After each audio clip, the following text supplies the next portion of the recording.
എറണാകുളം കുറുമശ്ശേരിയിൽ കുപ്രസിദ്ധ കൊലയാളി വിനു വിക്രമനെ വെട്ടിക്കൊലപ്പെടുത്തിയ കേസിലെ ഒന്നാം പ്രതിയെ കാപ്പ ചുമത്തി ജയിലിലടച്ചു. വിയൂർ സെൻട്രൽ ജയിലിലടച്ചത് പാറക്കടവ് സ്വദേശി നിതിനെ. നിതിൻ മറ്റു പല കേസുകളിലും പ്രതിയാണെന്ന് പോലീസ്.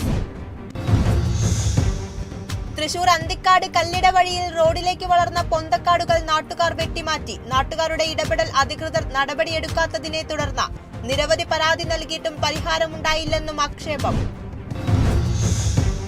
ഹാത്രസിൽ പ്രാർത്ഥന ചടങ്ങിനിടെയുണ്ടായ തിക്കിലും തിരക്കിലും പെട്ട് 121 പേർ മരിച്ച സംഭവത്തിൽ നിഷ്പക്ഷ അന്വേഷണം ആവശ്യപ്പെട്ട് രാഹുൽ ഗാന്ധി MP.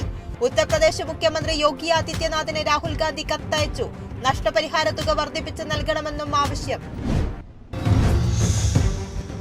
തിരുവനന്തപുരം നെടുമങ്ങാട് ഹോട്ടൽ ജീവനക്കാരൻ കുഴഞ്ഞു വീണ് മരിച്ചു. മരിച്ചത് കോട്ടയം മുറിക്കല്ലുംപുറം സ്വദേശി ജേക്കബ്. ജോലിക്കിടെ കുഴഞ്ഞു വീഴുകയായിരുന്നു. തിരുവനന്തപുരം കാട്ടാക്കടയിൽ വീടിന് നേരെ ഗുണ്ടാ സംഘത്തിന്റെ ആക്രമണം കാട്ടാക്കട അരുമാളൂർ സ്വദേശി ബിജുവിന്റെ വീടിന് നേരെ. സംഭവത്തിൽ 3 പേർക്ക് പരിക്ക്.